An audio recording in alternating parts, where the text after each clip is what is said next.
Ho, ho, ho! Feliz Natal, Chibata. Nosso programa de Natal. Feliz Natal, pessoal. Estamos aqui para desejar Feliz Natal para todo mundo, galera. Isso mesmo. Agradecer a companhia, foi ótimo. Esse ano foi bem legal, muito louco, né, cara? Os caras deixam a gente ficar fazendo esse programa aqui e a gente adora. Não é? Vocês não vão falar algum dia, tipo, parem com esse negócio aí, que vocês são loucos. Não, a gente se diverte e o pessoal conversa com a gente. Então continua conversando. Sempre. A gente adora. Tem uma galera já que é habituê, tá sempre ali. Então, tem os Natal sazonais e tem os de sempre, né? Essas datas né, que a gente marca no final do ano, no Ano Novo, Natal, sempre servem pra gente agradecer, né? Porque a gente passa um ano corrido. Agradecer, fazer balanço geral. Balanço geral. Tudo isso. Né? Escolher, assim, dentro aqui da Atualidades, nomes importantes, né? E sobre isso que a gente vai falar hoje. Nomes de pessoas ou de profissões ou de coisas que aconteceram que a gente tem que repercutir aqui. Perfeito. Então, por favor, Cleuzinha, já dei uma dica, fale Vamos sobre lá? o que Olha falaremos só, hoje. nosso Atualidade Natalino, não é do Papai Noel, né? Mas é da personalidade do ano, que a revista Legal, Time escolhe todos os anos desde 1927. Cleuzinha é fera nesses negócios, gente. Ela acompanha todos. Ela é uma rata de ela jornal. Ela acompanha desde 1927. Isso, né? Ela tava lá já, né? No primeiro. Vigiando a imprensa. Isso. Né? E vigiando a imprensa por quê, né, Chibata? Porque olha só, é a terceira vez, pessoal, que a Time escolhe um grupo em vez de uma pessoa para ser essa representação de personalidade do ano.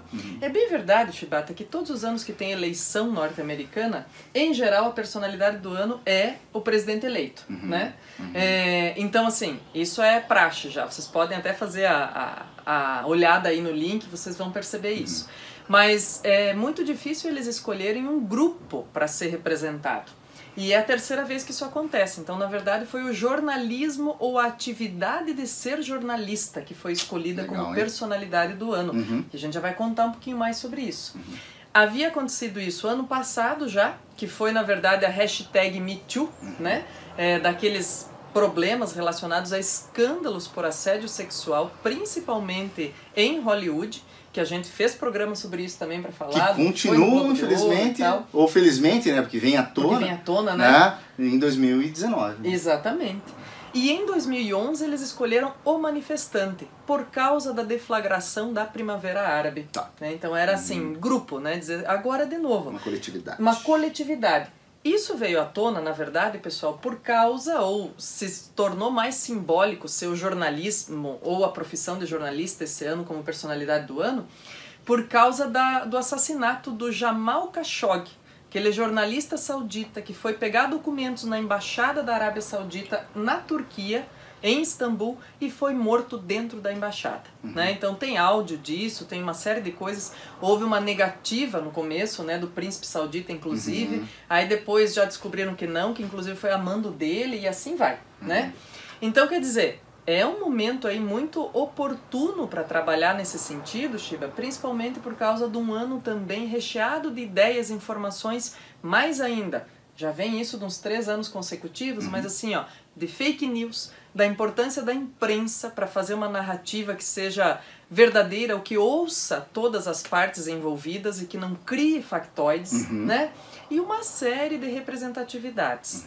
Mais ainda, este ano também, a gente completa os 25 anos de eleição do dia 3 de maio como Dia Internacional da Liberdade de Imprensa. Né, da liberdade de fazer a narrativa jornalística em qualquer lugar do mundo, que não acontece.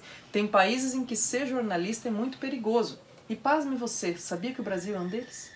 A gente tem muito assassinato no interior, principalmente de jornalistas de rádios, de jornais pequenos. Gente, pensa só, né? Num ano, né, que a gente teve as nossas eleições, onde a gente frequentemente observa no Facebook, nas redes sociais, falando assim, agora a imprensa que se vire, né? Agora a gente tem aqui o nosso WhatsApp, a gente tem as nossas redes sociais e a gente não depende mais desse tipo de jornalismo. É uma coisa pra gente refletir. Primeiro, que pra mim isso é um grande tiro no pé. Né? Por quê? Porque a gente não tem condição, por exemplo, de fazer, né, o nosso grupo aqui do WhatsApp, de mandar um enviado para Nova York ver o que está acontecendo, de mandar alguma coisa lá para Cariri do Norte para ver o que está acontecendo, em Fortaleza para ver o que a gente não consegue fazer. Então a gente depende de minimamente de uma estrutura jornalística, de uma empresa jornalística. A gente tem que, muito mais do que desconfiar dos jornais, aprender a lê-los. Isso! Certo? Repita isso. A gente tem que aprender a ler o jornal. E não desconfiar. E não desconfiar do jornal. Boa. Certo? Ninguém está pedindo para você acreditar no jornalista no jornal, mas fazer esse olhar crítico, certo? Por quê? Porque o WhatsApp vai te entregar a mesma coisa, o Facebook vai te entregar a mesma coisa, por mais que a gente queira. Produzir conteúdo. É produzir conteúdo. Sempre vai ter uma lente, que é um outro ser humano, que vai te entregar. Então você tem que aprender a ler isso. E a gente vê essa ameaça. Então, claro que a Time é um veículo dentro do jornalismo, mas presta essa homenagem e eu acho que vem em tempos, né, que os nossos companheiros jornalistas devem também ter bons amigos, né, onde os salários de jornalistas, né, que nunca foram grande coisa, mas a gente vê muito sucateado, jornais fechando ou virando somente tabloides menores, regionais. Então, o jornalista está passando por uma fase de reformulação muito grande. Só que a gente não tem que pensar somente na empresa do jornalismo, mas na função do jornalista. Esse, gente, é imprescindível, justamente porque incomoda. A Cleusa terminou a fala dela falando sobre o perigo no Brasil, principalmente no interior. E eu estava conversando com você, que eu estava agora relendo O Bem Amado, do Dias Gomes, que é uma peça, né, onde o prefeito quer fazer um cemitério e quer passar por cima de qualquer coisa. Quem não abre o cemitério de qualquer jeito. Quem não deixa é o jornalista.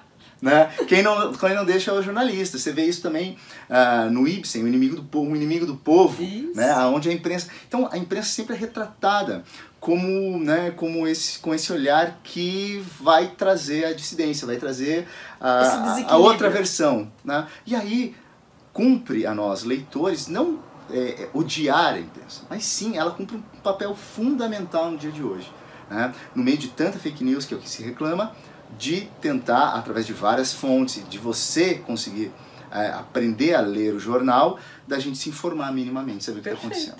Isso aí. É essencial para a democracia.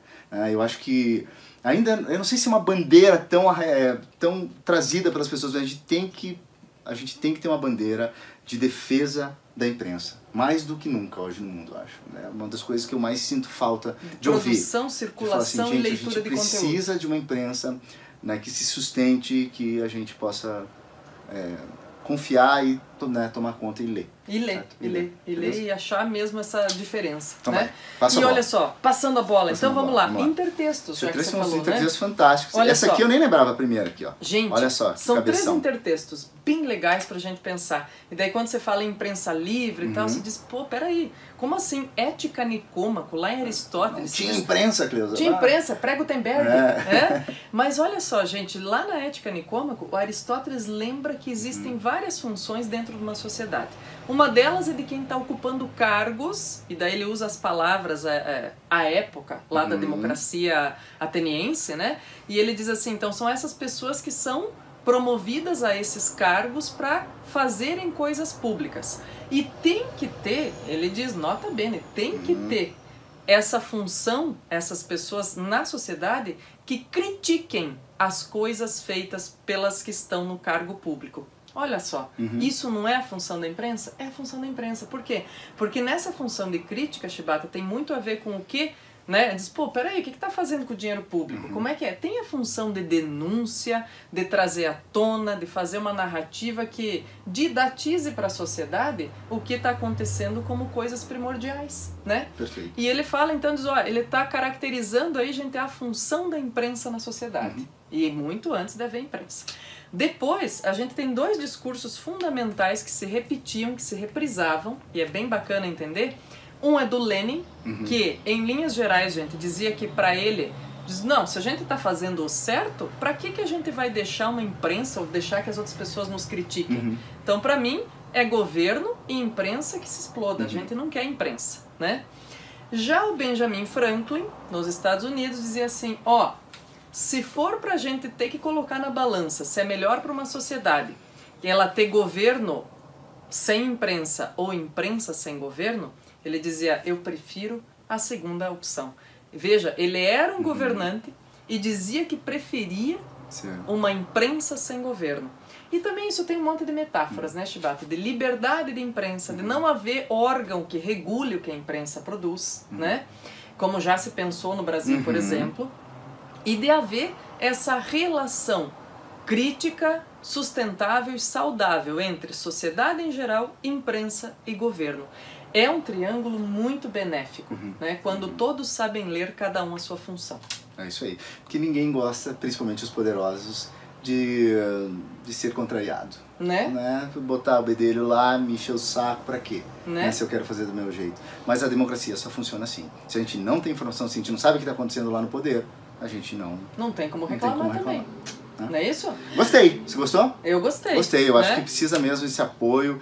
Eu acho que é um momento muito interessante da imprensa no mundo. E é bacana a gente ficar de olho nisso, pessoal. Nesse rearranjo que vai acontecer. Porque talvez você seja um desses que está falando assim, agora a gente não precisa mais. A gente precisa de uma imprensa. Isso. Tá? Pode ser que esses veículos, a maneira como é feita, vai mudar, possa mudar, a notícia se espalha mais rápido, tenha que mudar, mas o que a gente precisa é de imprensa, de informação. E isso não dá para abrir mão, e a gente tem que apoiar sempre isso, porque não adianta a gente lidar somente com as nossas verdades.